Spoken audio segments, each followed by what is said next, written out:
We come to our third paragraph.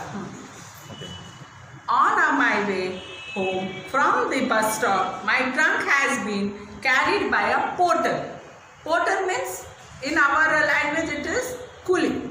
Coolie, you know, no, when you go to station from platform, the station to the platform, a person carries luggage. He is called coolie. But actually the English word is porter. P-O-R-T-E-R.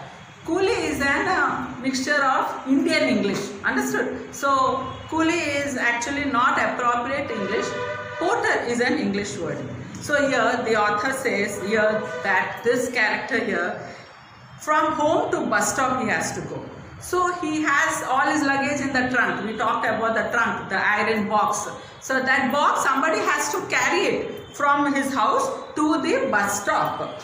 So he needs a coolie, porter.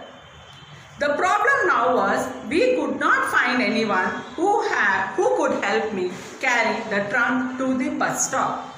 So he searched for coolies or porters to carry his trunk from his home to the bus stop. Nobody was there.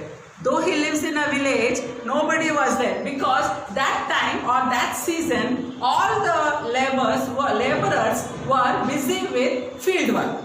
So he could not get any porter.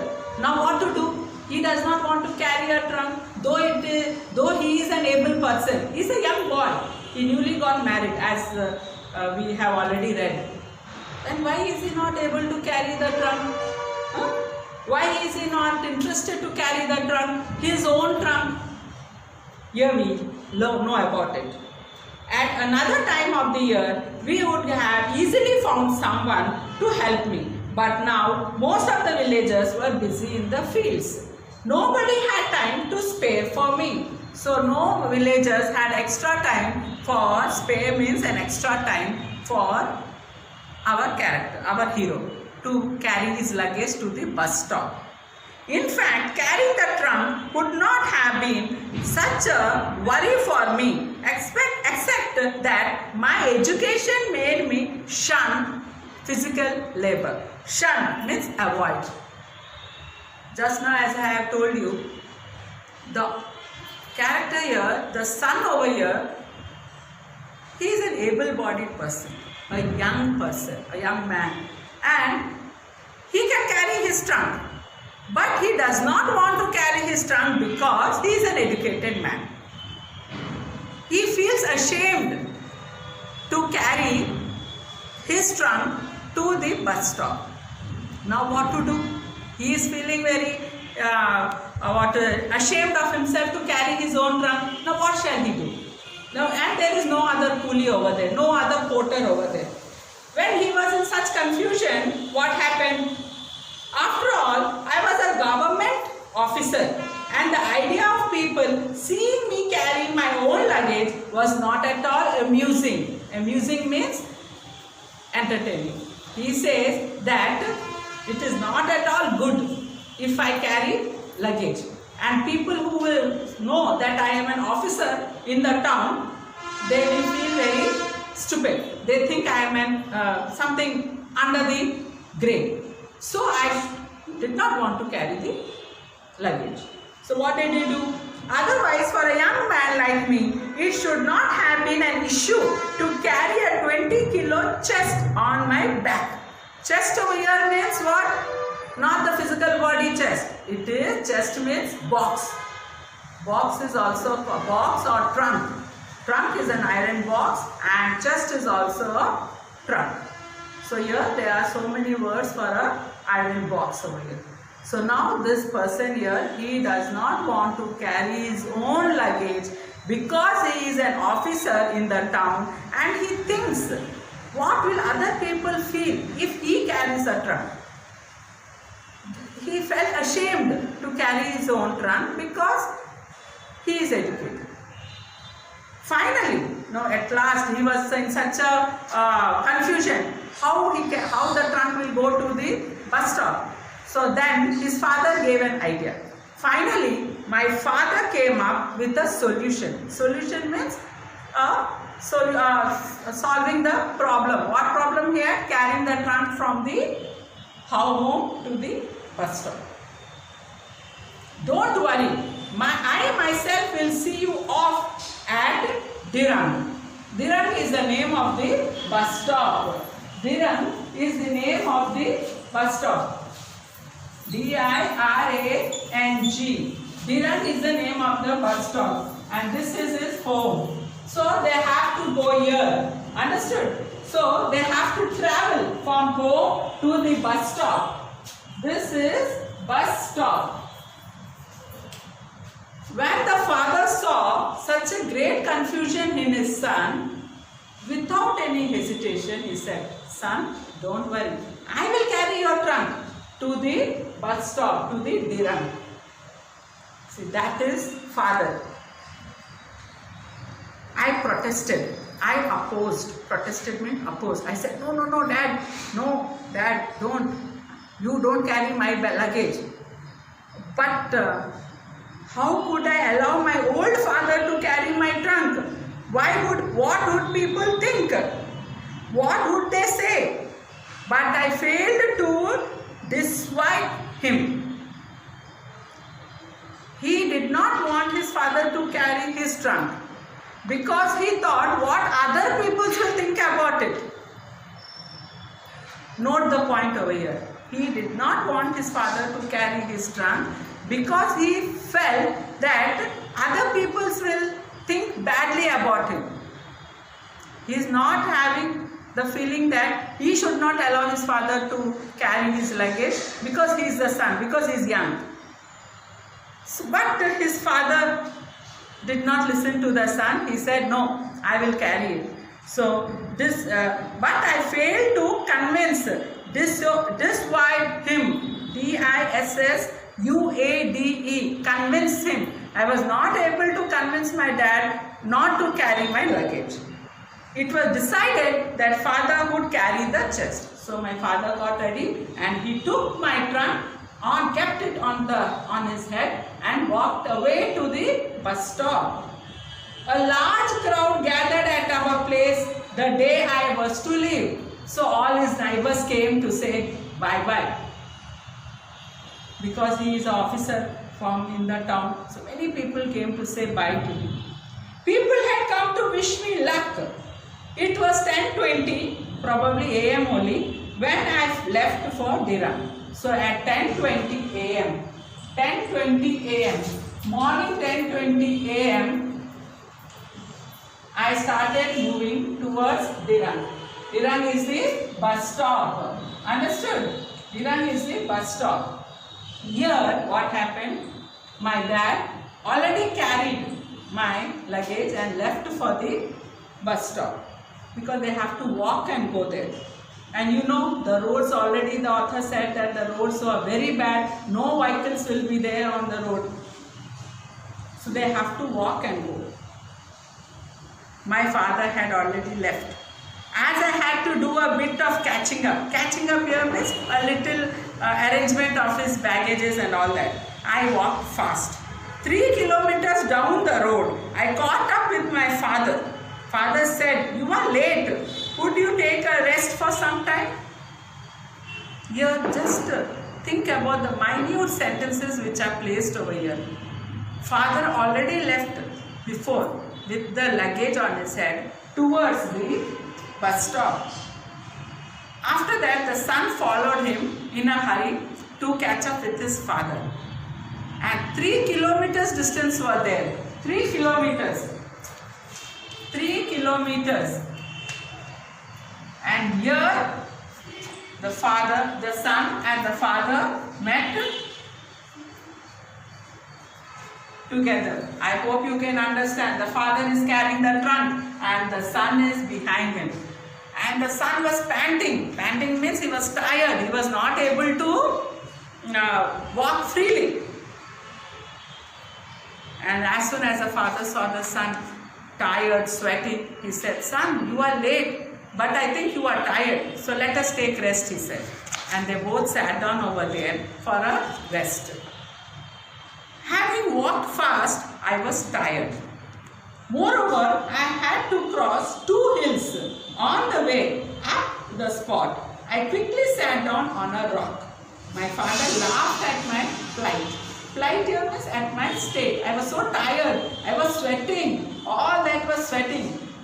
Just walking for 3 kilometers without luggage.